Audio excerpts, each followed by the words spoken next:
Good morning. आज हम exercise 16.3 question number 11 का करेंगे। कल हमने क्वेश्चन नंबर 10 तक कर लिए थे और क्वेश्चन नंबर 11 हमारा है, एक शंकु के आकार के बर्तन की त्रिज्या 10 सेमी और ऊंचाई 18 सेमी है। यानी एक शंकु के आकार का कोई बर्तन है, मान लो अब ये बर्तन है और कैसा है, शंकु के आकार का है यानी बर्तन है। जब इसको मैं वैसे बना दूंगा तो पानी इसके अंदर आएगा नहीं। यानी शंकु के आकार का एक बर्तन है जिसकी त्रिज्या तो 10 सेमी है, यानी इसकी त्रिज्या तो कितनी है, 10 सेमी है और ऊंचाई है वो 18 सेंटीमीटर है। यानी इसकी ऊंचाई है ना वो कितनी है, 18 सेंटीमीटर है। यह पानी से पूरा भरा, यानी पानी से ना पूरा भरा हुआ है।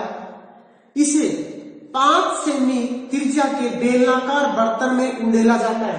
यानी ये पानी है ना, एक बेलन जिसकी त्रिज्या कितनी है, 5 सेंटीमीटर है और उसके अंदर क्या कर दिया जाता है, ये पानी उंडेल इसका पानी इसके अंदर डाल दिया जाता है और ये पूरा क्या हो जाता है, भर जाता है।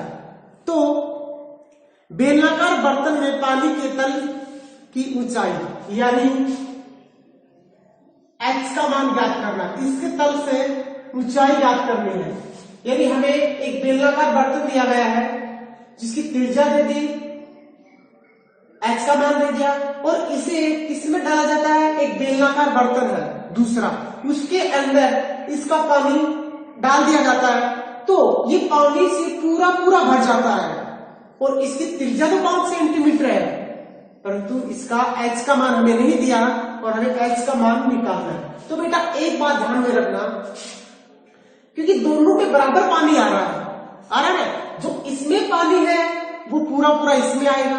यानी जो शंकु का इस बर्तन का आयतन इस बेलन के आयतन के बराबर होगा ना। यानी शंकु के आकार के बर्तन का आयतन बराबर होगा किसके, बेलनाकार बर्तन के आयतन के। यानी दोनों का आयतन क्या होगा, इक्वल होगा ना। और यहां से ना हमें बेलन का इस शंकु आकार का क्या दिया गया है, r का मान दिया गया है। r का मान तो हमें कितना दिया गया है, 10। s का मान हमें कितना दिया गया है, 18। और यहां से r का मान तो हमें 5 दिया गया है, परंतु s का मान हमें क्या करना है, ज्ञात करना है।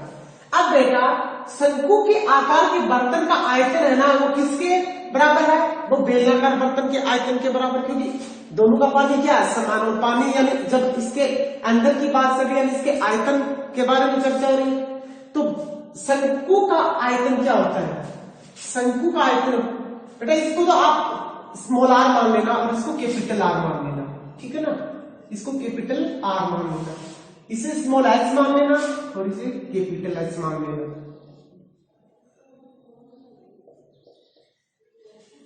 अब देखो शंकु के आकार का बर्तन का आयतन क्या होगा, 1/3 पाई r²h। ये स्मॉल r है और ये स्मॉल h है, बराबर होगा किसके, पाई r² h के होगा ना। यानी पाई r²h के।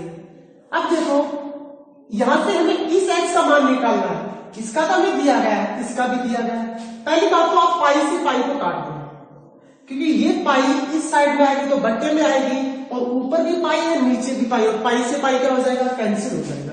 अब बच रहा क्या, 1/3 r²। स्मॉल r किसकी त्रिज्या है, शंकु के आकार के बर्तन की ना वो कितनी है, 10। और 10 को 10 से गुणा करेंगे तो 10 दाएं 100 गुणा, समझ गए ना, क्योंकि 10 को 10 किसके कितने होंगे, 100 गुणा h का मान कितना है, 18 बराबर कैपिटल R का मान कितना है, 5 5 25 गुणा, और h का मान हमें ज्ञात करना है। बेटा देखो 3 छक्की कितना होगा, 18 हो गए। यहाँ कितना बचा 100 गुणा 6 बराबर 25 गुणा h। हम यहाँ से h का मान निकालेंगे, यहाँ से h का मान निकालेंगे तो 25 इसके बटे में आ जाएगा, यानी h बराबर 100 गुणा 6 और बटे में कितना आ जाएगा 25, और 25 चौका 100 और 6 चौका 24 सेमी। यानी इस बेलनाकार बर्तन की हाइट कितनी हो गई 24 सेंटीमीटर। यानी एक बार इस क्वेश्चन को फिर से देखो, अच्छा क्वेश्चन है, मोस्ट क्वेश्चन है। ये एक शंकुआकार बर्तन है और इसके अंदर जो पानी है ना वो इसके अंदर उंडेला जाता है। जब इसके अंदर उंडेलेंगे तो ये पूरा पूरा भर जाएगा, यानी थोड़ा बहुत ही खाली नहीं रहेगा, पूरा का पूरा पानी इसके अंदर आ जाएगा, पूरा भर जाएगा। तो इस बेलनाकार बर्तन की हमें त्रिज्या तो दे दी, इसका h का मान पूछ लिया, और इसका हमें पूरा बायोडाटा दे दिया, त्रिज्या का मान भी दे दिया, h का मान भी दे दिया। तो अब हमें पता है जो इसके अंदर पानी आएगा ना वो इसके अंदर पानी आएगा, यानी इसका आयतन होगा ना वो इसका आयतन, यानी दोनों बराबर होंगे ना। तो शंकु के आकार के बर्तन का आयतन बराबर होगा किसके, बेलनाकार बर्तन के आयतन के बराबर होगा। अब शंकु के आकार के बर्तन का आयतन, यानी शंकु का आयतन क्या होता है 1/3 पाई। ये स्मॉल आर और एच इसलिए मैंने ले लिया, यदि हम यहाँ पे स्मॉल आर ले लेते बेटा तो स्मॉल आर तो ये भी तो है, इसका मान भी तो हम 10 रख सकते थे, पर इसीलिए हमने एक को कैपिटल मान लिया और एक वाले को स्मॉल मान लिया। तो पाई आर स्क्वायर एच, यानी यहाँ पे स्मॉल का मान रखेंगे बराबर पाई कैपिटल आर और कैपिटल एच।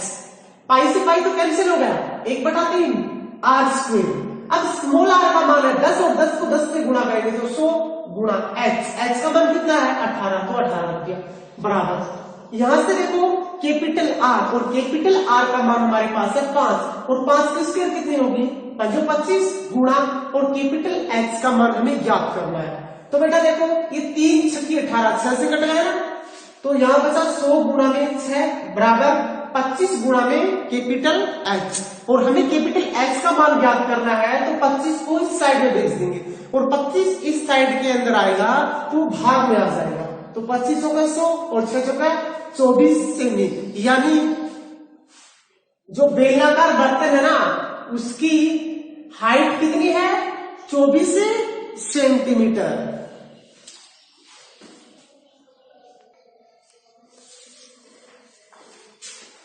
इससे अगला क्वेश्चन है क्वेश्चन नंबर 12। 14 सेमी भुजा के एक घन से बड़े से बड़ा शंकु काटा जाता है तो शंकु का आयतन ज्ञात करना।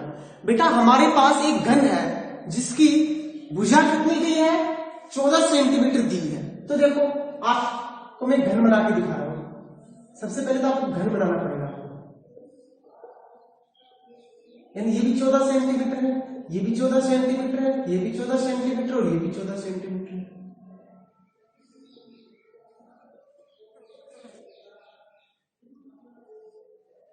ये भी 14 सेंटीमीटर, ये भी 14, ये भी 14 और ये भी 14। यानी हमने क्या बना दिया एक घन बना दिया। इसके अंदर से है ना एक बड़े से बड़ा शंकु काटा और उस काटे हुए शंकु का हमें आयतन ज्ञात करना। यानी इसमें से सबसे पहले एक शंकु को काटना है। तो देखो बेटा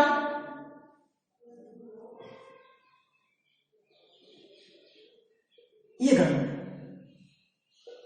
सभी भुजाएं तो कितनी होंगी 14 14 आपको पता ही है। एक बार मैं मिटा देता हूं इसको, यानी बार बार वाले 14। देखो इसके अंदर से हम क्या काट रहे हैं एक शंकु। तो ये शंकु देखो बड़े से बड़ा काटना ना, और ऊपर हाइट कितनी होगी ये होगी, यानी ये ऊपर तक है, बस ये ऊपर से पेंदा है तो ऊपर तक काट दिया, ये नीचे तक काट दिया।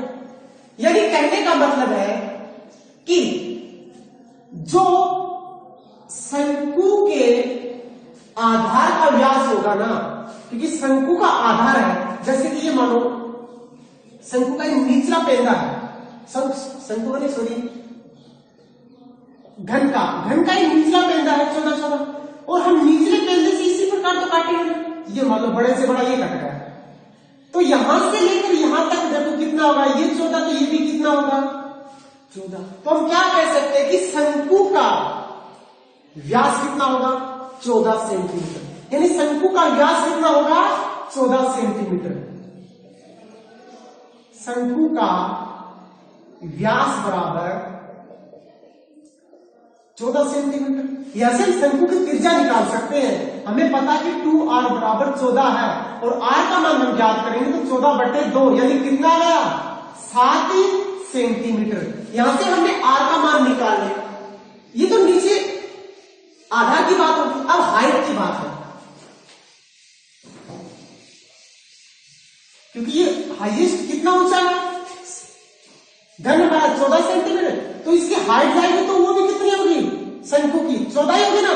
तो शंकु की ऊंचाई बराबर, शंकु की ऊंचाई बराबर कितनी होगी? 14 सेंटीमीटर। तो हमारे पास r का मान भी आ गया, हमारे पास h का मान भी आ गया ना, ऊंचाई आ गई हमारे पास, यानी h का मान भी आ गया। तो हम शंकु का क्या बता सकते हैं? आयतन बता सकते हैं ना। तो काटे गए शंकु, क्योंकि इसके अंदर से तो काटा है ना, काटे गए शंकु का आयतन बराबर कितना होगा? आयतन 1/3 पाई r स्क्वायर h। 1/3 पाई का मान कितना? 22/7 गुना r का मान देखो कितना है? r का मान है 7, तो 7 गुना h का मान कितना है? 14। कट रहा, उसको काट दो। 7 से 7 काट दो, 22 एकम 22 गुना 7 चुका 28, 2 7 और 2 9, 14 7 98 बटे 3, यानी 98 को 22 से गुणा कर लो, 3 का भाग दे दो। 8 दूनी 16, 1 9 दूनी 18, 19, 6 9 6 15, 1 9 1 10 11, 1 1 1 2, 21 56, यानी 21 56 में हम भाग दे देंगे किसका? 3 का। चलो दे दो।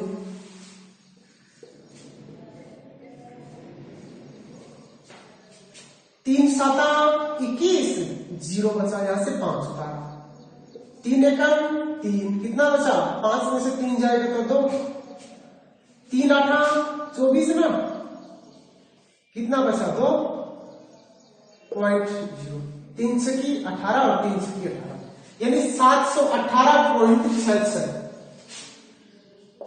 718.66। हमने क्या क्या किया है? आयतन ना, और आयतन की इकाई सेमी, तो यह आ जाएगा सेमी की क्यूब, या क्या लिख सकते हैं? घन सेमी। एक ही बात है, या तो सेमी की क्यूब या घन सेमी।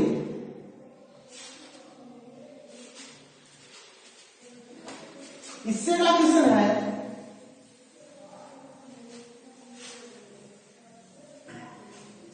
Question number 13।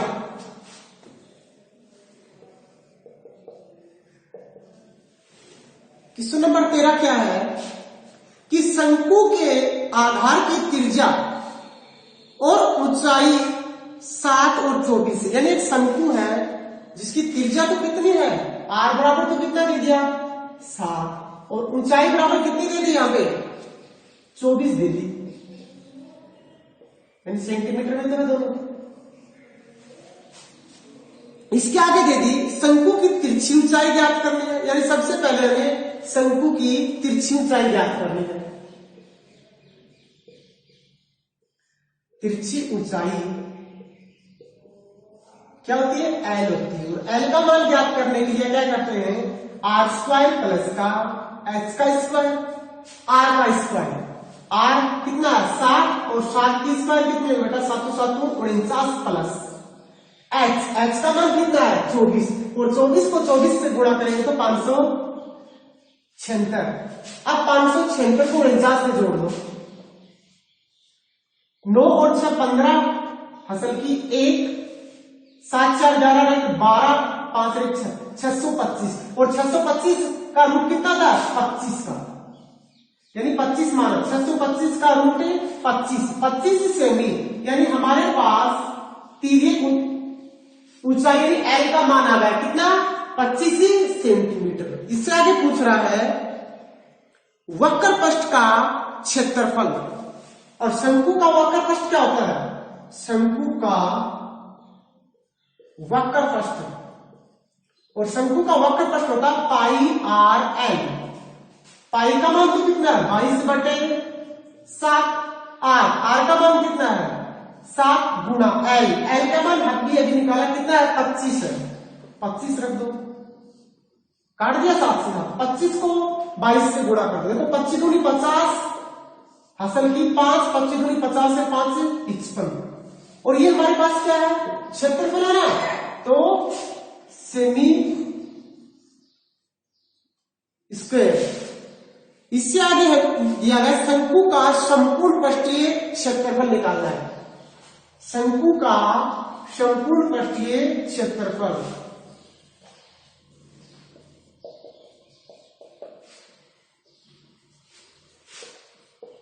शंकु का संपूर्ण पृष्ठीय क्षेत्रफल, और वो क्या होता है पाई आर कोष्टक आर प्लस एल।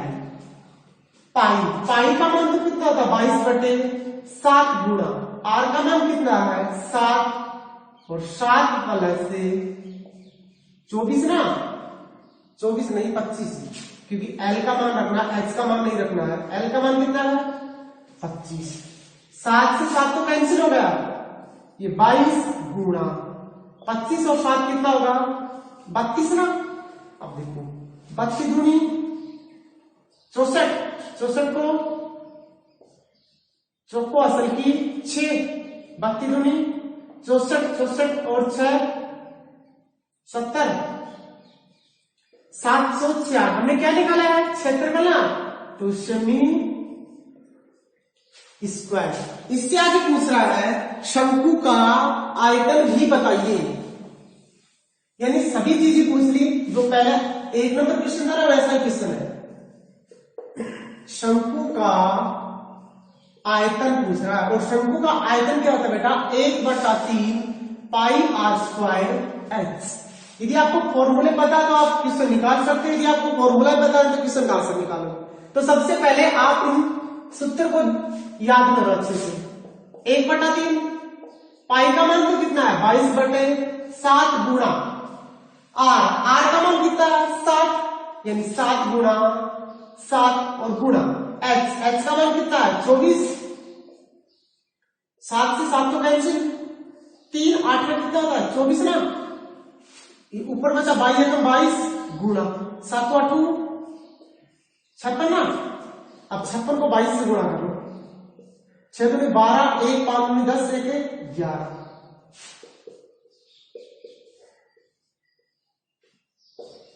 1232।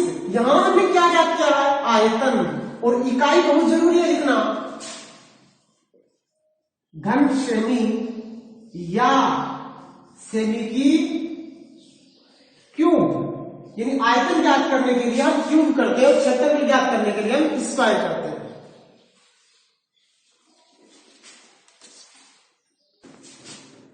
इससे अगला है क्वेश्चन नंबर 14, और क्वेश्चन नंबर 14 है इस एक्सरसाइज का लास्ट क्वेश्चन है। अब बेटा ये क्वेश्चन है ना, आपने पिछली एक्सरसाइज पढ़ी है 15 की, उसके अंदर जो सूत्र आए थे वो सूत्र इसके अंदर काम में आएंगे। यहां पे दिया गया है कि एक त्रिज्याखंड की त्रिज्या 12 सेमी है, यानी सबसे पहले तो आप एक त्रिज्याखंड बनाओगे। त्रिज्याखंड इसी प्रकार का होता है, यही तो ना त्रिज्याखंड, आपने पिछले में भी पढ़ा था। इसकी त्रिज्या तो कितनी है 12, यानी ये भी 12 है, और तो ये भी कितनी होगी बेटा 12 होगी। इसके आगे दिया है कोण है ना वो 120 डिग्री का है, यानी कोण है ना ये कितने डिग्री का है 120 डिग्री का है। इससे आगे दिया गया है इसकी सीधी कोरों को संपाती करके एक शंकु बनाया जाता है, यानी ये एक त्रिज्याखंड है, और इस त्रिज्याखंड को मतलब एकदम मोड़ के बेटा जैसे ये पन्ना है ये मानो, और इसको हम मोड़ेंगे तो इसको गोल घुमाएंगे तो ये क्या बन जाएगा, शंकु। देखो ये इस प्रकार का बन जाएगा ना। जो ये 12 है, ये 12, तो ये तो 12 रहेगी, बन तो शंकु जाएगा। और जो ये लंबाई आएगी ना, जो लंबाई आएगी, ये लंबाई को इसको ऐसे घुमाएंगे तो इसमें तब्दील हो जाएगी ना।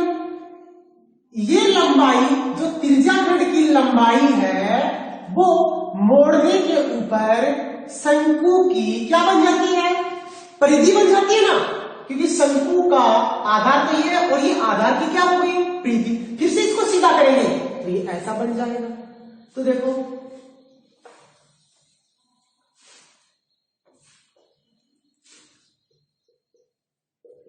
त्रिज्याखंड की त्रिज्या आय बराबर कितनी दी गई है, 12, और थीटा का मान दिया गया कितना, 120 डिग्री दिया गया। थीटा का मान 120 डिग्री। और क्या ज्ञात करना है इसका, मतलब इसको सीधा किया जाता है, यानी इसके हम चाप की लंबाई ज्ञात कर रहे हैं। यानी ये चाप है, इसको आप नाम दे दो बेटा, ओ ए बी।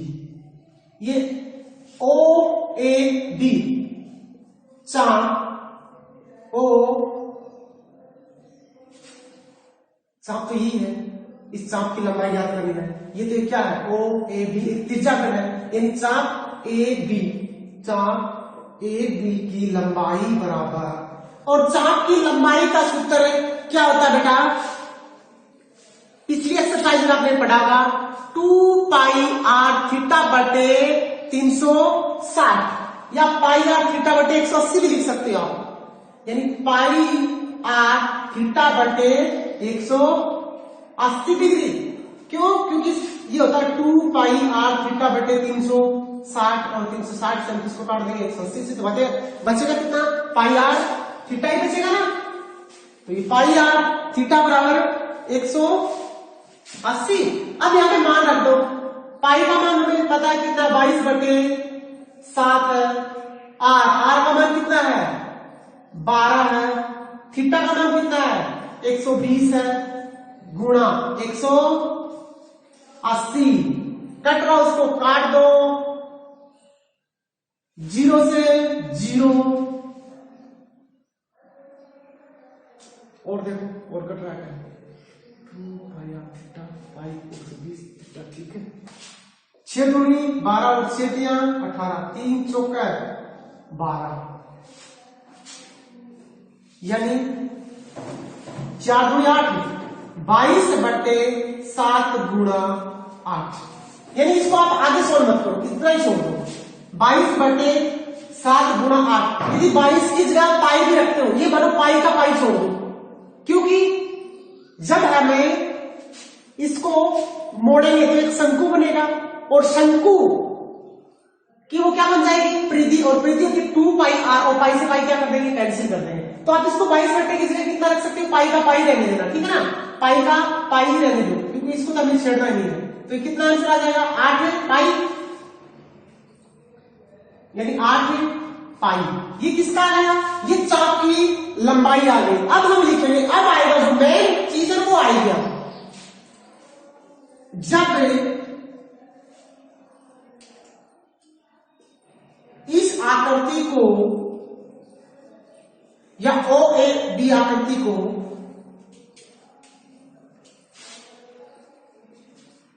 मोड़ेंगे तो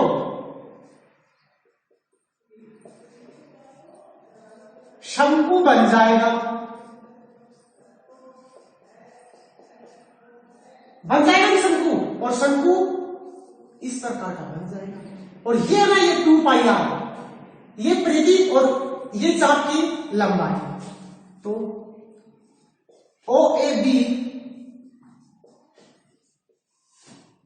आकृति के चाप की लंबाई बराबर होगी शंकु के आधार की परिधि, क्योंकि इसको हम मोड़ेंगे तो ये परिधि में चेंज हो जाएगा। ये हमने कितना निकाला था, 8 पाई, और शंकु का आधार क्या होता है, आधार की परिधि क्या होती है, 2 पाई आर, और आई से पाई कैंसिल और ये 2 चौका 8, यानी आर का मान हमारे पास कितना आ गया, आर बराबर 4। और किसका है, शंकु का, यानी शंकु की त्रिज्या तो कितनी आ गई,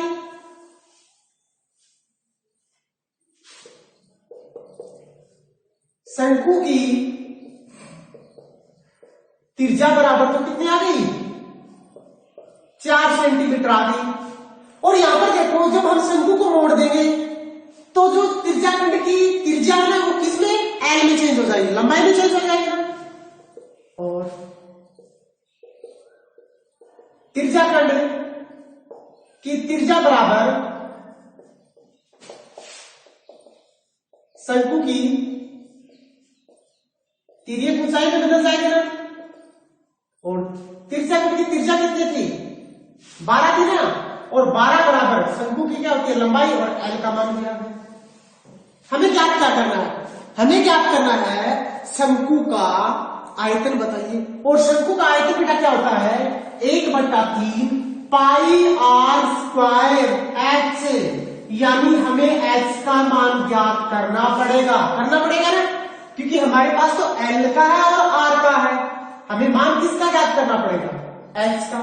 और एच स्क्वायर बराबर क्या होता है, H square plus R square. हम यहां से एच का मान ज्ञात करेंगे तो ये इस साइड में आएगा, एल स्क्वायर में से आर स्क्वायर को क्या कर देंगे, घटा देंगे ना, एच स्क्वायर बराबर एल की स्क्वायर, और एल कितना है 12, और 12 को 12 से गुणा करेंगे 144 माइनस आर की स्क्वायर, और आर का मान कितना है बेटा 4, और 4 चौका 16, एच का स्क्वायर 14 में से 6 जाएगा तो कितना बचेगा 8, यहां बचा 3 में से 1 जाएगा तो 2, यहां कितना बचा 1, 8 से 14, 2 1 3 1 4, यानी एच बराबर 100, एच स्क्वायर बराबर 128, और हम यहां से किसका मान निकालेंगे, एच का, तो √128, और √128 का मान कितना होता है बेटा, यानी देखो √128 का मान तो हमारे पास हो ही नहीं सकता, यानी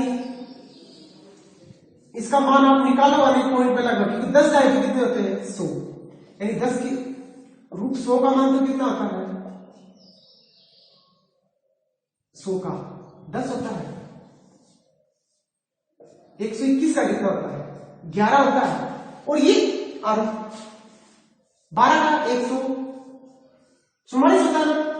तो देखो ये 11 और 12 के बीच का आएगा 128 आएगा ना, यानी 121 का कितना हो जाएगा 11, और बचेगा कितना 7 बचेगा, यानी 121 का तो लगभग 11 पॉइंट 121 घटाएंगे बचेगा कितना 7 बचेगा, और √7 का लगभग मान कितना होगा, लगभग पॉइंट में जाएगा ना वो, यानी हमें पता कि 4 का मान तो कितना होता है 2 होता है, तो 2, अब बच गया कितना 3 और बच गया, और 3 का मान कितना 1.4, आप इतना कर सकते हो, यानी 11.21 कर सकते हो, 11.21 सेमी, यानी लगभग होगा, लगभग होगा।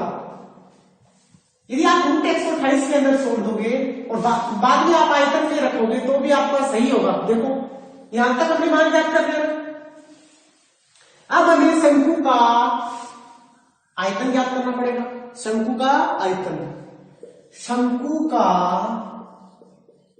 आयतन, और शंकु का आयतन होता क्या है 1/3 पाई आर स्क्वायर एच, 1/3 पाई का मान 22/7 गुणा आर स्क्वायर, आर का मान कितना था हमारे पास 4, 4 चौका 16, 4 चौका 16 है, और एच का मान कितना है, देखो एच का मान ये रहा, √128 भी रख सकते हो आप। देखो यदि √128 रखोगे, ये मान लो हमने कितना रख दिया √128 रख दिया, इनको गुणा कर लो, आप करो गुणा, जब गुणा करेंगे ना 16 को 22 से करो, ये तो 7 में 21 हो जाएगा ना, 16 दूनी 32 को दो हासिल की 3, 16 हाँ 16 दूनी 32 को 2 असल की 3 और 16 दूनी 32 33 चौकी 35 बटे 7 या 21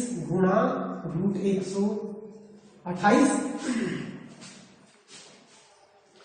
अभी भाग दे लो लगभग कितना जाएगा, और इतना भी रखोगे ना आयतन है ना सेमी की क्यूब कर दोगे तो भी आपका आंसर है ना लगभग सही मान लेगा, क्योंकि यदि इसका मान पॉइंट में 11.21 रख दोगे ना तो लगभग आप सोल्व कर दोगे, इसको लगभग सोल्व कर दोगे, बाद में काटा पीटी करोगे तो निश्चित उत्तर आएगा। यदि आप रूट 128 भी रखते तो भी आपका सही मानेगा, गलत नहीं मानेगा, क्योंकि रूट 128 का एक सही से मान तो होता ही नहीं है, क्योंकि 11 का तो 121 होता है और 121 से बड़ा है, और 12 का करेंगे तो 144 होगा, तो 144 से छोटा है, तो ये 11 पॉइंट समथिंग जाएगा। अब 11 पॉइंट समथिंग यानी 11 का 121 का होगा, अब बचा 7 और 7 किसका होगा लगभग, यानी 2 दूनी 4, मतलब 2 से तो बड़ा ही होगा, आप यहाँ पे 3 भी कर सकते हो, यानी 3 1 भी कर सकते हो, लगभग हो जाएगा, 3 1 भी कर लेंगे ना तो भी सही होगा, यानी 11.31 सेंटीमीटर, इसको आप लगभग में कर सकते हो। अब ये मान यदि रखोगे ना तो ये कट जाएगा, लगभग कट जाएगा, और कटने के बाद एक निश्चित उत्तर आ जाएगा, और ये छोड़ते हो तो भी आपका सही है, यानी 352 में 21 का भाग देना पॉइंट में आए तो ठीक, और गुणा में 128 रूट 128 कर देना तो आपका आंसर बिल्कुल सही होगा। यानी ये एक्सरसाइज हमारी कंप्लीट हो गई है, और कल हम एक्सरसाइज 16.4 को सोल्व करेंगे, और 16.4 सोल्व करने से पहले बेटा जो आपकी बुक के अंदर कुछ के सूत्र दिए गए वो 9th क्लास की बुक के अंदर भी मिलेंगे, जैसे गोले का आयतन होता है 4/3 पाई आर की क्यूब, एक गोले का फर्स्ट क्षेत्रफल होता है पाई आर स्क्वेयर, अर्ध गोले का आयतन होता है 2/3 पाई आर की क्यूब। इसी प्रकार आपको सूत्र दिए गए, वो सूत्र आप देखना, और कल मैं आपको कल समझा भी दूंगा सूत्रों को भी और एक्सरसाइज को।